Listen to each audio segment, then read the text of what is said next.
মাঝে মাঝে সন্ধ্যার জলস্রোতে অলস সূর্য এঁকে দেয় গলিত সোনার মতো উজ্জ্বল আলোর স্তম্ভ, আর আগুন লাগে জলের অন্ধকারে ধূসর ফেনায়।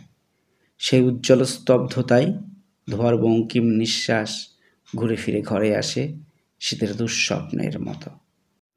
অনেক অনেক দূরে আছে মেঘমদির মহুয়ার দেশ, সমস্তক্ষণ সেখানে পথের দুধারে ছায়া ফেলে দেবদারুর দীর্ঘ রহস্য, আর দূর সমুদ্রের দীর্ঘশ্বাস রাত্রের নির্জন নিঃসঙ্গতাকে আলোড়িত করে।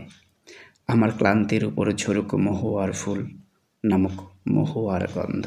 এখানে অসহ্য নিবিড় অন্ধকারে মাঝে মাঝে শুনি মহুয়া বনের ধারে কয়লা খনির গভীর বিশাল শব্দ, আর শিশিরে ভেজা সবুজ সকালে অবসন্ন মানুষের শরীরে দেখি ধুলোর কলঙ্ক।